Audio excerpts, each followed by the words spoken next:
You want an atomic pepper, Mr. Manolino? Nah.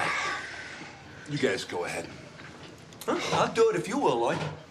Okay. You go first. No, no. You go first. No, you go first. No, you go first. No, you go first.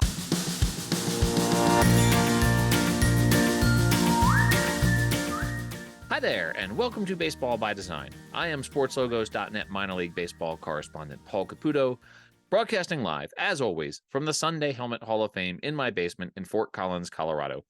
Today, we're going to be talking about the Tri-City Chili Peppers, who play just south of Richmond, Virginia. Later on in this episode, I'll be speaking with designer Sky Dillon, and I will be speaking with Denise Kuhn of the Chili Pepper Research Institute at New Mexico State University.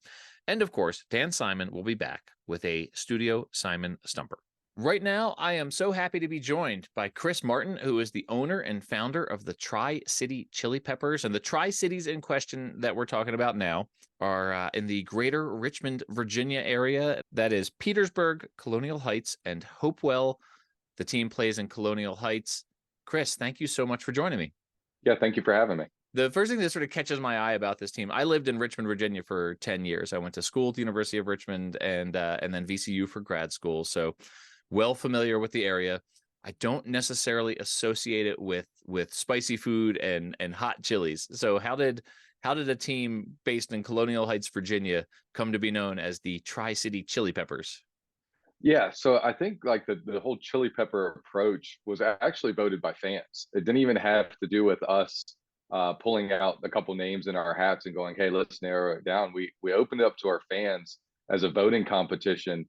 And it was just kind of crazy how everything started coming together. I actually wanted a different name, but this was one of the top ones that we were really pulling for. And it ended up coming through a true fan vote, which was really neat. That is very cool. It's when the fan actually has like a legitimate voice, because so often you hear about these like fan votes that are not actually fan votes, right? Like this, like the team goes in knowing what they're going to be and somehow orchestrates that. So good for you guys for actually, following the fans themselves. What's the reception been since 2020 when the brand was unveiled? I think immediately it was a success, right? The colors can really pop, and being able to work with Sky on the design of the chili pepper itself was a huge plus for us, having such a great creation of our logo. But immediately, I mean, the colors with red, green, and yellow just does a phenomenal job. It's kid friendly. And so from the get-go, everybody was really excited about the chili peppers. From your perspective as, the owner and founder of a team in the Coastal Plain League, it's a collegiate summer level team. It hasn't always been the case. It's more recently been the case that teams in leagues like this will go with a designer like Sky Dillon. They'll go with a high-end designer to create a brand, even though it's a lower level of, minor league baseball, lowercase minor league baseball. What was your thinking in terms of, going all out for, a high-end brand for a collegiate summer level team?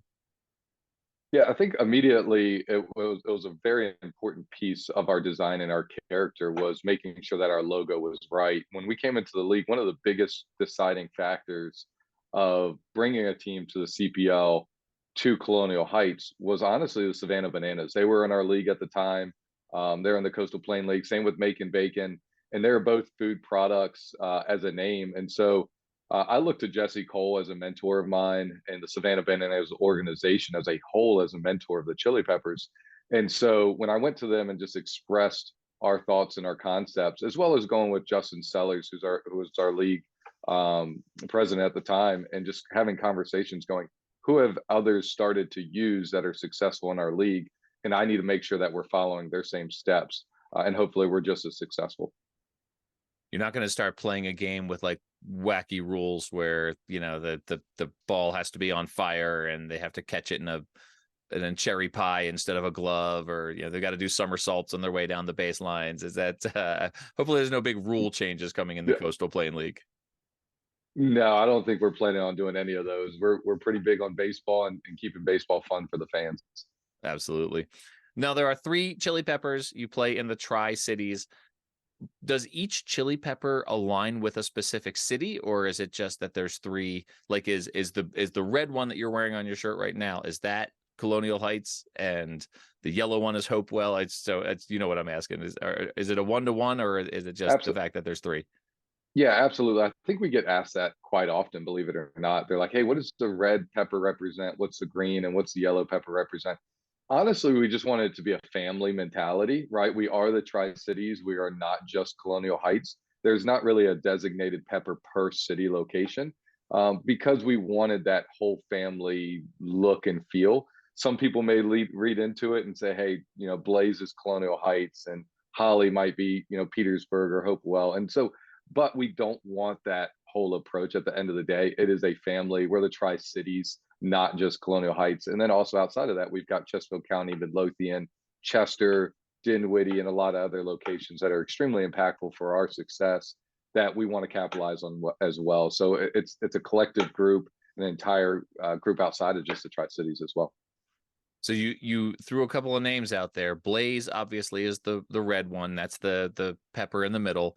Which one did you say? Holly? So which one is Holly Holly? the jalapeno. She is the green pepper. Yeah. Okay. And then there's the a yellow pepper. Yeah, there's a yellow pepper. We haven't named the yellow pepper. It's been one of those things that's kind of interesting because not a lot of people know about we don't bring the yellow pepper out often. And so, but because we have a mascot of the yellow pepper, but we don't bring it out often. And we actually have never named the yellow pepper, which is pretty interesting. We have a 4th pepper that we have named, which is an orange pepper, and his name is Tang. And he's supposed to kind of rival Blaze. So yeah. Could Tang eventually make it into the is there like a relegation system where Tang might bump out the yellow one from the logo? It could, right? I think Tang is such a competitor against Blaze, which is really interesting. In our games, Tang actually runs and chases down Blaze, and they kind of have fights throughout the game. And there's just like this competitive for who's the most masculine pepper, and Tang's just not happy because he's not the popular one yet. So everyone kind of boos him when he's running around the stadium. We just have fun with him, so it's a good time. The yellow one could be Yelinda. Yelinda would be good. Yeah, Yelinda. I don't know. But let's put this out to the Baseball by Design listenership out there in the world. We need suggestions for the name for the yellow pepper. I feel bad that the yellow one doesn't have a name yet.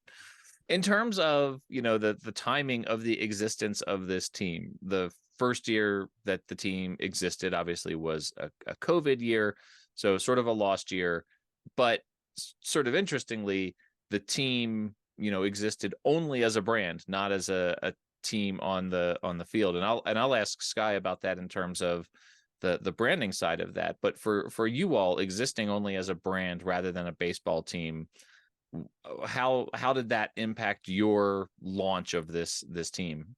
Yeah, that was 2020 was just crazy for everybody. But starting a new organization in the middle of COVID was honestly something you look back and you probably go, "That's insane. What were you doing? What were you thinking?"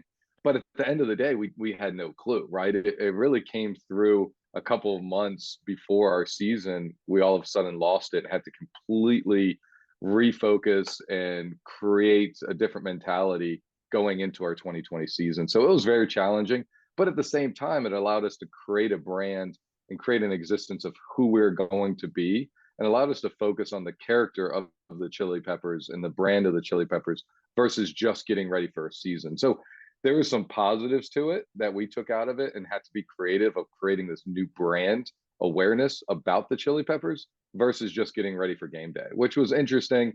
Going into our very first season, we were a month out from opening day in 2021 and still didn't know if we can have people in the stadium. So we spent realistically 2 years just focusing on brand awareness and creating this atmosphere around the Chili Peppers without ever having a game. So it was definitely different. And going into opening day, it rained out, and then it got pushed to Monday, and so it was all this built up tension, but it was phenomenal at the end of the day to create that brand over 2 years. You mentioned the Savannah Bananas, who were in the Coastal Plain League and, for a while coexisted as both Banana Ball and the Collegiate Summer Level Coastal Plain League team. I think that led to a certain amount of confusion, and eventually the Bananas pulled out of the Coastal Plain League.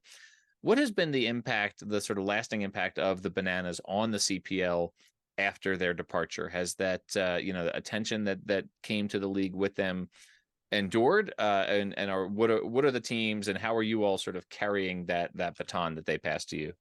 Yeah, I think before the Bananas kind of blew up, a lot of the CPL was just strictly performance on the field, which I think is extremely important. And I've got a baseball background. My whole mentality is baseball. But what they brought is the entertainment side of the game. And I think it was definitely a big lasting impact on all the owners in the entire league and gave us a different way of thinking of how do we entertain our fans. Now, at the end of the day, we're not going to stretch it as far as the Bananas. They're very special and unique in what they do and do an amazing job. But with them being in our league, they taught us a lot about fan entertainment, engagement, how we can be different, and how we can still have a great product on the field and then an amazing product off the field with entertainment. So they allowed us and taught a lot of the owners this approach. Their departure was one of those things I think was honestly, it was a little expected at some point, right? Like they were really doing things so differently. I could see them leaving the league at that time. And I think at the end of the day, it was the right move for the Bananas. And obviously, they've blown up with their world tour. So everybody's excited for them. For us, at the end of the day, we took away a lot of experience through the entertainment piece. And that's the most important part. I feel like there's a lot of collegiate summer leagues now, especially after the reorganization of affiliated minor league baseball. There's probably a lot more collegiate summer baseball. Do you find that using branding and, these sort of cool uniforms that you guys have, there's one sleeveless uniform that I think is really fun. Do you find that branding, uniforms, the team identity helps you get noticed by college players who you're trying to attract to come play with the team? Is that something that you all actively use for that purpose?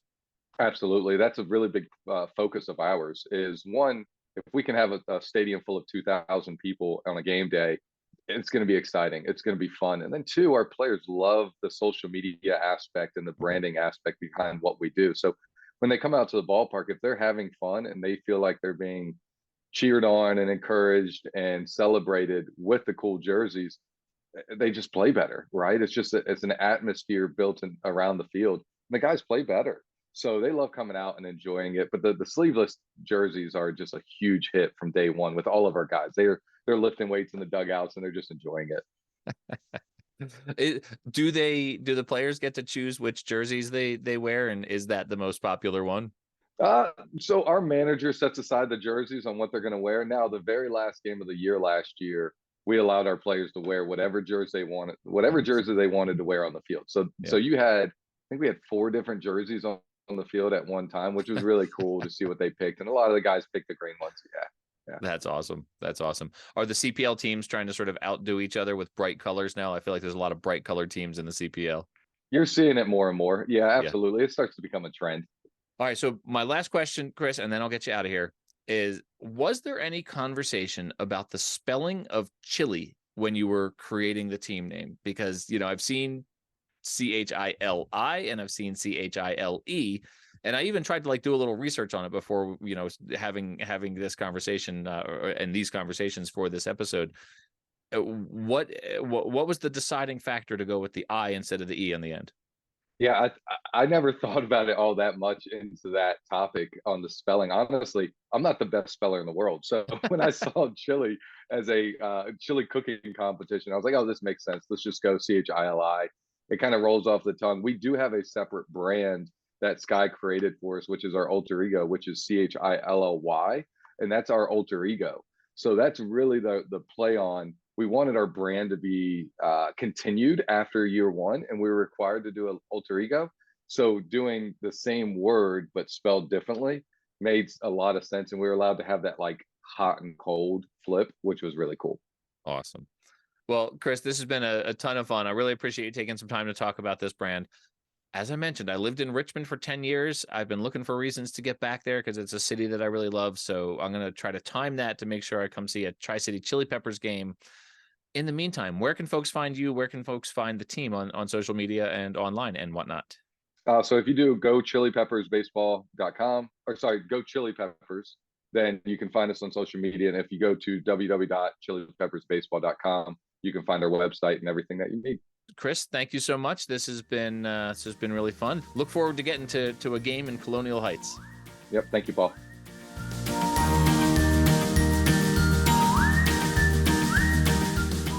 All right, everyone, welcome back. I'm so pleased to welcome back to the podcast, friend of the podcast, Sky Dillon. Sky, how are you doing? I'm doing great, Paul. How are you? I am doing so well. So happy to be talking about the Tri-City Chili Peppers. This is such a fun brand, another product of Sky Design. It's a very recognizable brand. Obviously, the anthropomorphic chili peppers is kind of fun. How much research did you do into different kinds, different colors of chili peppers going into this project? It was a fun one, Paul. This was the result of a name the team contest. So initially, the idea of a chili pepper in Virginia didn't necessarily have a lot of symbolism or recognition, if you will. It wasn't really kind of a natural nickname for that area outside of Richmond, the Tri-City area.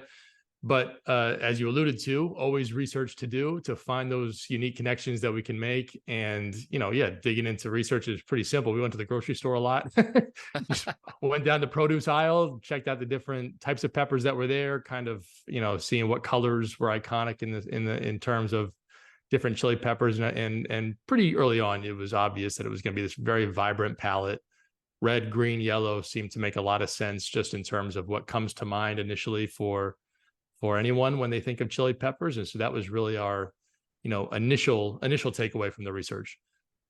So you've got 3 chili peppers with various stages of, I guess the number 3 here is pretty good, right? Because you've got the bat, the ball, and the glove. So each one of the chili peppers has one element of the game of baseball here. Working with that number 3, working with 3 chili peppers, obviously it's a reference to the Tri-Cities. What were the possibilities there? What were you exploring with that number 3 and as it pertains to the game of baseball? Exactly. So it was less about finding landmarks in that region, just because we were trying to, really represent 3 different towns together. So very quickly we pivoted from what may be, instinctively going into an identity project. We'll look at landmarks, we'll look at the region, things like that.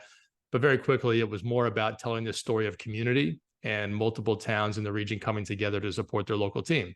And so very naturally that name Tri-City lent itself to, concepts of 3.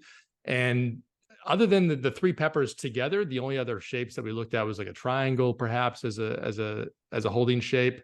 But this idea of representing the game with 3 different peppers, using baseball imagery 3 different ways, with the intention to then pull them out separately as secondary marks where they could function on their own. So you have the one pepper who's a pitcher, one who's a batter, and one who's a fielder. And the idea is together they kind of symbolically encapsulate the entire game of baseball while still allowing for these independent usages on their own as individual marks.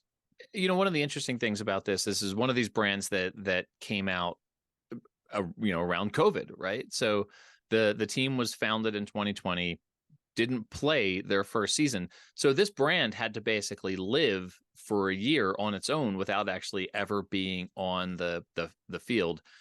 You surely did not know that was going to be the case as you were creating the brand. But once it was out there in the world and then the team didn't play for a year, what's that like for you as a designer? How important is it to you as a designer that the brand live and breathe on the field so that people can really experience it? It's funny you say that, because honestly, we're always doing these things so far in advance of whenever they do go live. I mean, typically a year, 2 years is pretty standard, whether it's an event identity or a team identity. And I'll be honest with you, I kind of lose track. So when you mentioned that it was during COVID that they, were initially launched and didn't play for the following year, that's news to me. I may have remembered that at the time, but just hearing that fresh today, it's like, oh yeah, that's right, that did happen. So yeah. To be honest, Paul, it's a little bit of a blur with every club that we do. There's just so much prep and lead time that we account for. So it didn't necessarily phase us in that regard, but definitely a cool fun fact. Yeah, for sure. I mean, it's sort of interesting. I mean, there are certain teams I know that unveiled brands during that time that sort of talk a lot about how much merchandise they sold in a year when they didn't even play. And it's sure. I think the Trash Pandas are would be the example. That's a great example. Yeah, the Rocket City Trash Pandas, I think they sold like $4 million worth of gear in their first year, right? So there are some teams that had to deal with this. This is one of them. I was interested in the fact that this is there are several Tri-City teams out there, right? Like you've got the Tri-City Dust Devils, you've got the Tri-City Valley Cats, and now of course you have the Tri-City Chili Peppers, all in sort of different parts of the country. This particular Tri-City area is just south of where I spent 10 years in Richmond, Virginia.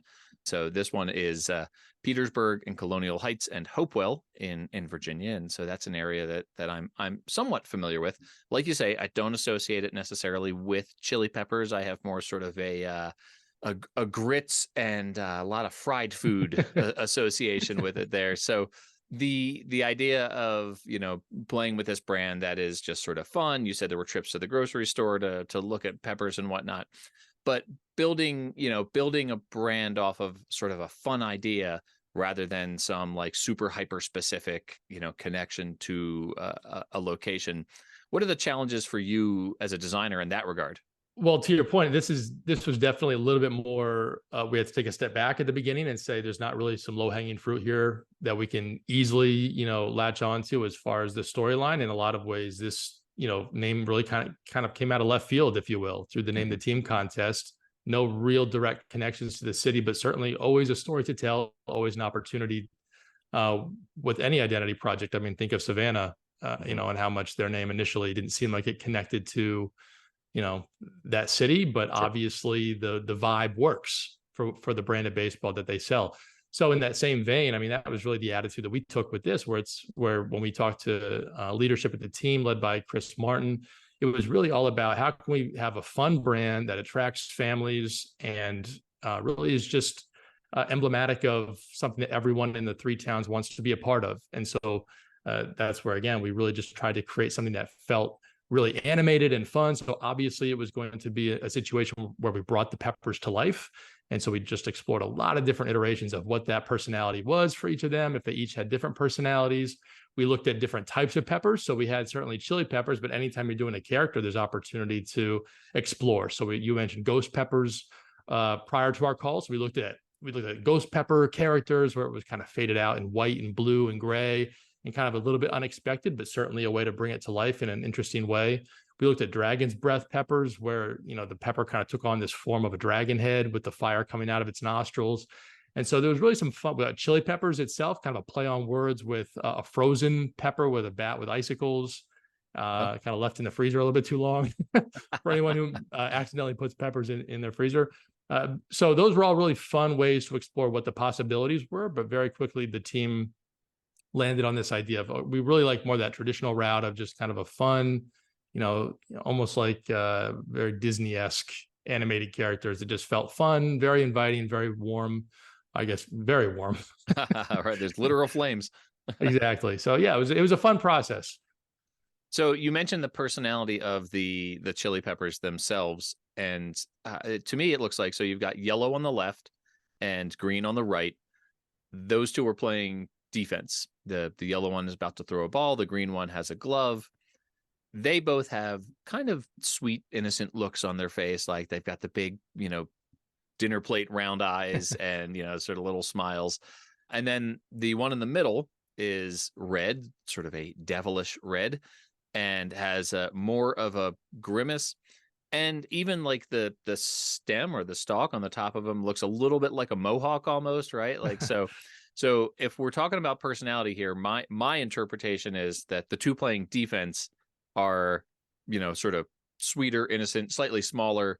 The one in the middle with the baseball bat's a little bit more menacing. He's got his furrowed brow and his smirk rather than a smile there. So what went into choosing the personalities and making those decisions as you were designing? So yeah, we probably spent the majority of the process once we landed on this idea of three peppers representing the towns, more of that very Disney look. We probably spent the majority of the time working through what the facial expressions were to find the right tone. And it took us a few rounds, but eventually we came back with that. There's a little bit of mischief in his facial expression there with the red pepper, and the team immediately loved it. Kind of that raised eyebrow, the slick back, implied hair with the stem. It all kind of works, and that was something that as soon as they saw it, they said, "That's our guy. That's the one we want." Kind of leading the brand, if you will. And the other two kind of flank it in a way where it complements. Mm-hmm. So when you're thinking about kids marks and appealing to a broad audience, the that red pepper gives you a little bit more of that, competitive, aggressive range with its personality, but the other two certainly skewed to a younger demographic, which was one of their main objectives. Sure. And then in terms of like alternate identities, alternate brands, I mean, or even, subsets of this brand, sometimes, especially now in minor league baseball, you're going to have like a primary identity and then 15 alternates, right? And so this one seems to rely very heavily on the pepper characters themselves. And correct me if I'm wrong, but I don't think there are, sort of alternate brands that get away from the characters. Is that right? That's correct. So the focus here was trying to create something that had a little bit of a broader mass appeal. So sticking to just the characters, it lends itself well to a broader audience, broader appeal, where you're being attracted more so to the characters themselves as opposed to a letter mark. The lettering itself is the only other real asset in the system. So kind of this fiery text with flames to dot the I's on chili, but really complementary in terms of the, stylistically how it blends with the overall theme. But again, a very compact, very simple package, which was, again, one of the objectives that they had was to keep it nice and concise. However, once you extend beyond the suite of logos itself, these uniforms that they have are pretty far out there. Were you involved in, the lime green sleeveless jersey and some of these other the red and black looks that they have? So I was more of just the vessel for that. Okay. Chris and his team had a very clear vision of what they wanted the uniforms to be, and that's where we looked at a number of different colors, but they kind of had in their mind like, man, there's a huge opportunity here where we have these vibrant colors to work with. Why not have that translate onto the field and get away from more or less that standard road gray? They have a white home uniform, but certainly, that neon green with the sleeveless neon green jersey, the all black with the red, yellow, and green trim. It works. Like you see it, it feels like it fits the theme. And, one of the quickest, or one of, I would say arguably the most identifiable feature of any identity is color. And so just being able to, from a glance, seeing the team on the field, you immediately connect those uniforms to the chili pepper brand. And that was something that it was a natural way that we could extend this onto the field. Yeah, it absolutely is. The color is the first thing that you see, though I have to say the sleeveless one, it just is, for me, is something like I know this is collegiate summer level wood bat baseball. Anytime I see a sleeveless jersey, I'm like, that is the uniform for like a biker bar softball team. And like, I could totally see that one, out there on the field in that context as well. So it gets your attention, it gets does. your attention. It stands out. And anytime you're kind of a smaller club looking to carve out a niche in regard to an identity and some memorability, in terms of, having fans remember who you are and make a connection. Anything you can do is kind of on the table at this level. So it seemed like a really natural solution.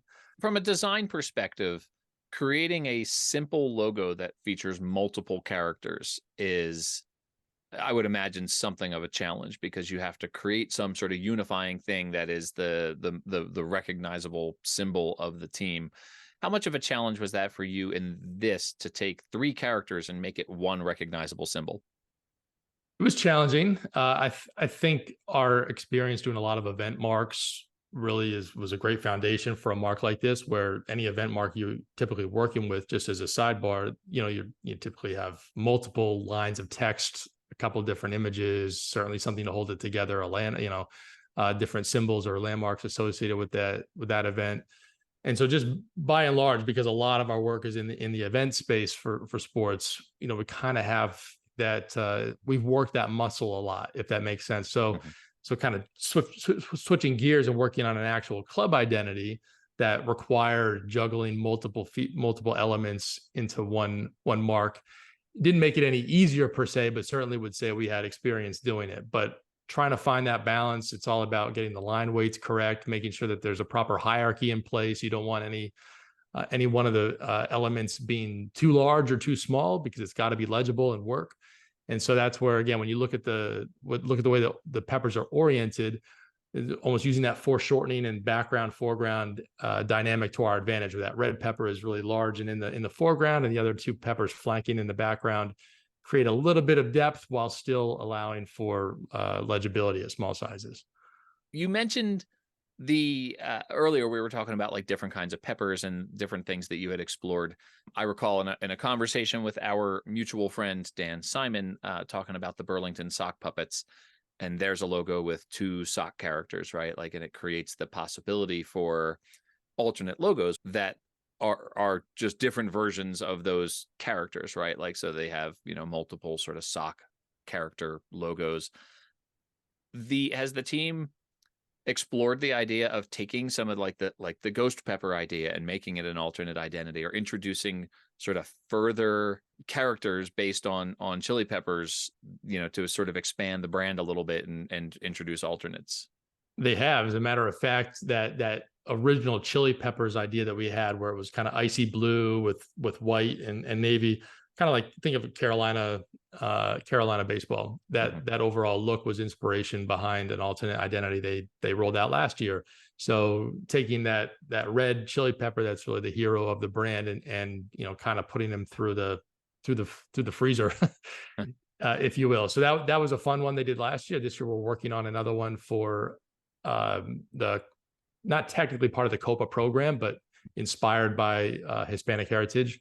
Obviously a lot of tie-in and opportunity that chili peppers, the role that they play within that culture. So some fun things that we're looking at currently for next year with that, but certainly that was part of the vision too. And part of the reason why they landed on three very classic characters, if you will, it kind of provides a great foundation for the identity and opens up opportunity to do some fun one-offs that have a little bit more of a different take. Well, Sky, this is a really fun brand, and I'm so glad that we've gotten the opportunity to chat a couple of times about some different brands that you've worked on. There's many more out there, so assuming you're amenable to it, folks can expect to hear from you on the podcast again. But in the meantime, thanks so much for joining me and chatting about this. Where can people find you on the socials? So our site is skydesignstudios.com, SKYE, designstudios.com. And then as of now, just on Twitter. So at Sky, SKYE _Dillon, DILLON. That's awesome. Sky, thanks so much. Everyone go follow Sky Design Studios, and Sky will be back on Baseball by Design for a future brand. Sky, thanks so much. My pleasure, Paul. Really enjoyed it.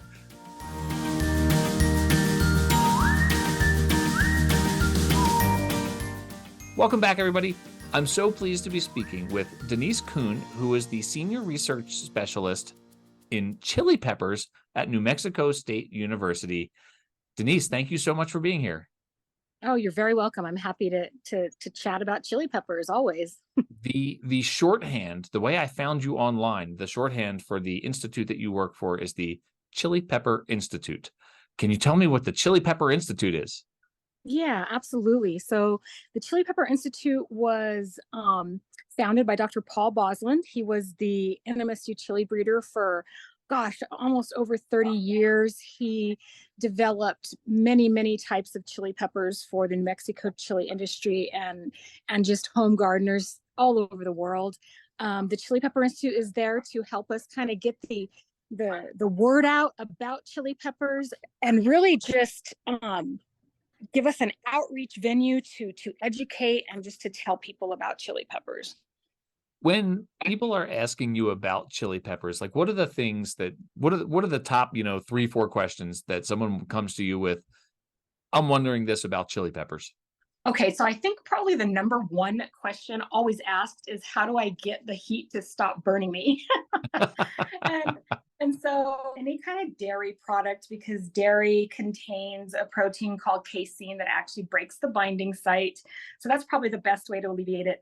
And then just, lots and lots of gardening questions. People are really super into gardening these days, especially since COVID. And so we get lots of gardening questions, like what's wrong with my plant, or what kind of fertilizer should I use, or how much water, how much light, all those sorts of things.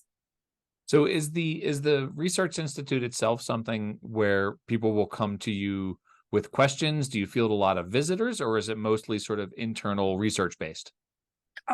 We have a education center on the main NMSU campus, and we probably get anywhere from 2,000 to 3,000 visitors a year. So we actually have people that will come to New Mexico just to visit the Chili Pepper Institute. We host the annual New Mexico Chili Conference that deals with the research side of it. And then we have, just like I said, people email us questions. And so just for, the home gardeners or the people at home wanting to know something about chili peppers, we're always there to answer questions. That is amazing. So you all are based in New Mexico. This baseball team has a great logo. It's a really fun logo. They're based in Virginia, which is not exactly known for its chili peppers. What sort of climate do you need for chili peppers to really thrive? The vegetable, not the baseball team.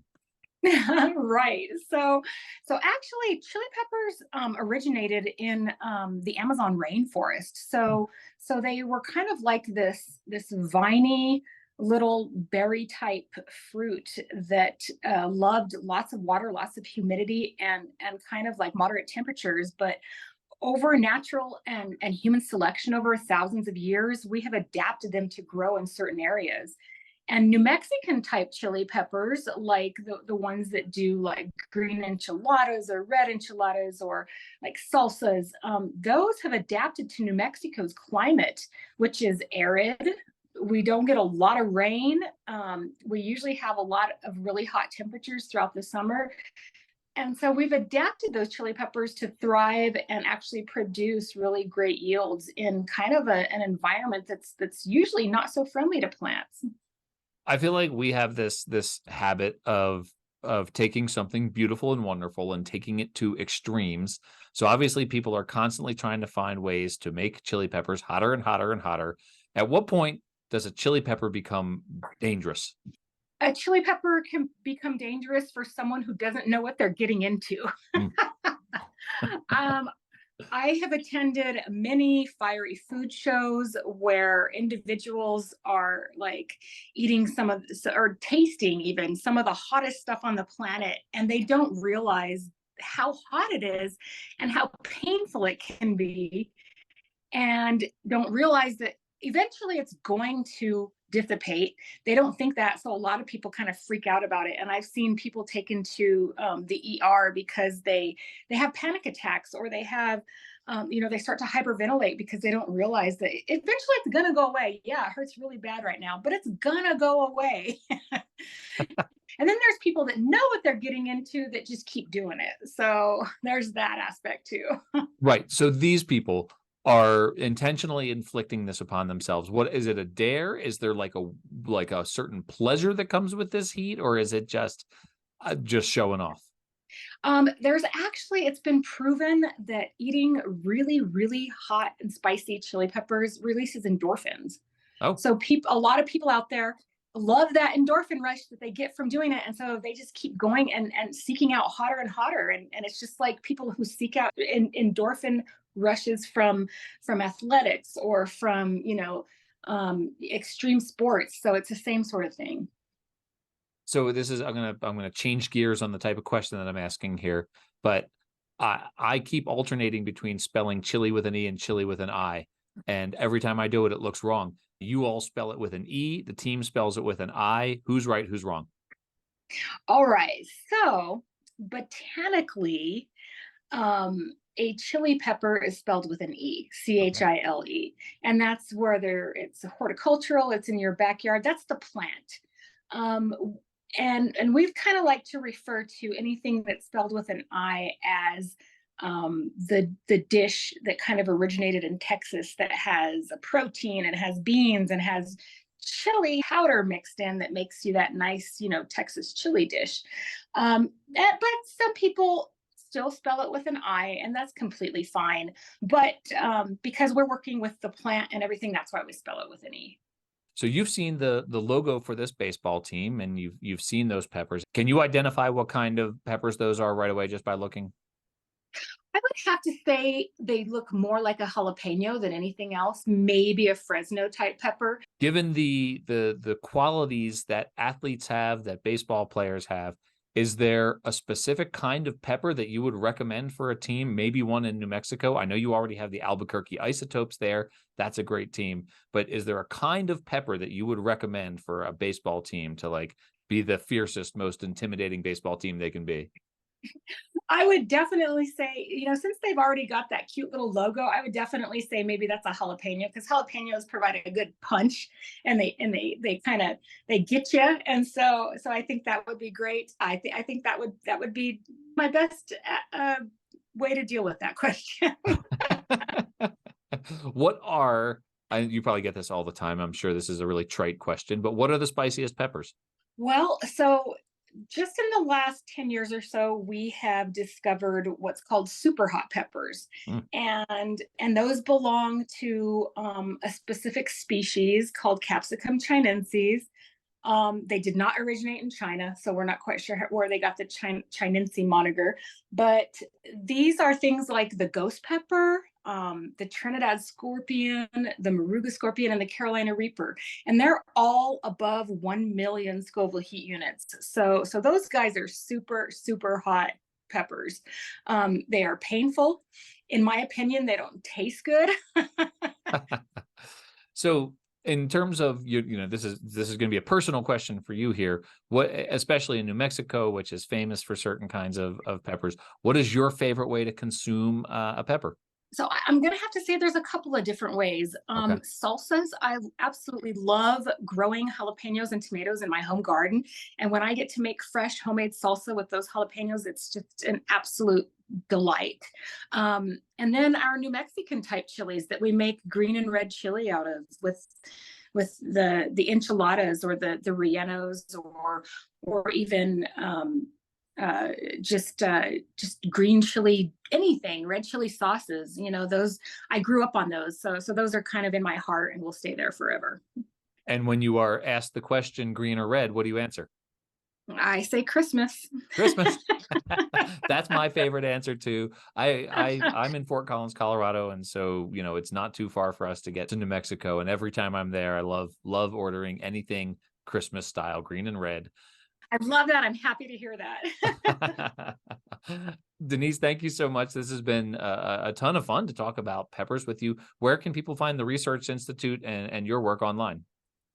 Well, we have a worldwide website. It's cpi.nmsu.edu. And then from there, you can, if you wanted to visit us physically, we have an education center in Gerald Thomas Hall on the main NMSU campus. And you can always give us a call, shoot us an email, come visit us any time of the year. That is in Las Cruces, New Mexico. Denise, thank you so much. This has been a ton of fun. And go Peppers. I hope the Tri-City Chili Peppers need to send you guys some gear here so that you can proudly support the Chili Peppers. Absolutely, and we'll reciprocate it and send them some great gear too. Oh, it's perfect. It's perfect. Thank you so much, Denise. I appreciate it. You're welcome.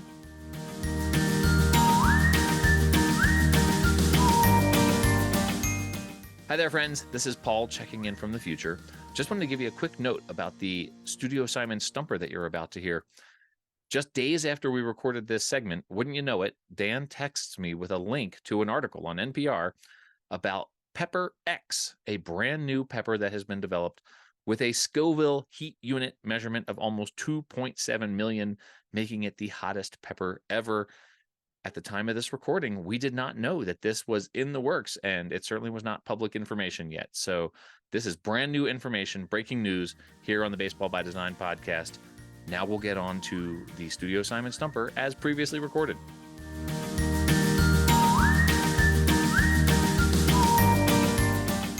All right, everyone, welcome back. It is time once again for a Studio Simon Stumper, where designer extraordinaire Dan Simon, live from Louisville, Kentucky, from his very own studios, brings us a trivia question related to this week's featured team. Dan, good morning. How are you? I am fine. I want to clarify something you just said. You referred to this as my very own studios. This is the name of my business is Studio Simon, so it's singular. I have but one studio, and it is my very own. But it is a studio, and it does not constitute studios. So it is. It is Dan Simon's singular Studio Simon. Yes. We do call it Studio Simon Stumpers, Mhm. but and sometimes it is indeed plural. We will do a double stumper every now and then. Today's stumper is singular, like my studio, and here it is. This episode features the Tri-City chili peppers. Chili peppers, I suppose by definition, are spicy or hot, and they come in degrees of heat. And these degrees, for those of you who don't know, and something I certainly didn't know until I was doing my research for this trivia question, chili peppers hotness is measured on the Scoville scale, named for American pharmacist Wilbur Scoville, who in 1912, that's 111 years ago, developed the eponymous test that measures the spiciness of chili peppers. And so our Studio Simon Stumper singular today asks, which of these three is the hottest chili pepper in the world? These are all real chili peppers. There's no two truths and a lie here. These are all real chili peppers, but only one is the hottest in the world. A, the Carolina Reaper, B, Brain Strain, or C, Devil's Tongue. These are all great names, would all be great names for a minor league baseball team. Every once in a while, Dan, you ask me a question that I actually know from experience what the answer is. This is one where I actually think I know the answer, but I'm questioning myself just a little bit. But I can tell you that my daughter Olivia, future guest on this podcast, by the way, stay tuned for that, everyone. But my daughter Olivia and a friend, when they were young, somehow got hold of a Carolina Reaper and made like a YouTube video of themselves like testing this pepper and trying to like take a bite and see how that went for them. And it ended predictably poorly. I am pretty sure that the answer to this question is the Carolina Reaper. I think that's the hottest chili pepper. I figured when I was putting this question together that there's no way you would possibly know this, because who would know this really? You know, we've heard of you know, banana peppers, jalapeno peppers, cayenne peppers. We've heard of those, but who has heard of these named varieties of peppers? There's apparently dozens, if not hundreds of them.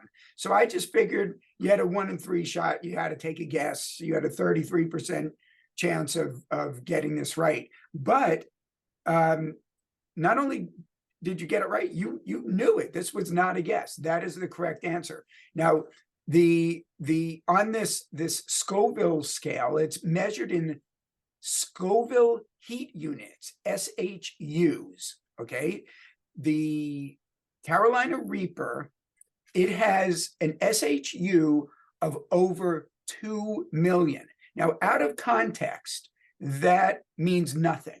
So let's put that into context. 2 million SHUs. To put that in perspective, a banana pepper, which I just mentioned, is 0 to 500 SHUs. Wow. Okay, somewhere in that range. A jalapeno pepper, which is a bit hotter than a banana pepper, is 2,500 to 5,000 SHUs. Again, compared to 2 million. And a cayenne pepper is from 30,000 to 50,000. So cayenne pepper is pretty hot. Yeah. And when you consider its max of 50,000, whereas a Carolina Reaper is 2 million, that just gives you an idea of how hot a Carolina Reaper is. And now, for whatever it's worth, the other two I mentioned, the Brain Strain is pretty darn hot as well at 1.35 million SHUs, which is still just about half as hot as a Carolina Reaper. That's plenty. That's plenty. Yeah. And the Devil's Tongue, while indeed hot, is a comparatively benign 125,000 to 325,000 SHUs. So there's some stuff I guarantee you few people out there listening, baseball fans or not, probably even chefs who specialize in spicy food wouldn't even know this. So are we the better now that for knowing this? I don't know, but I think we are. When is knowledge bad? And you know, it highlights to me sort of how I enjoy spiciness, which is where did you say comparatively benign? I'm all good with comparatively benign when it comes to spiciness.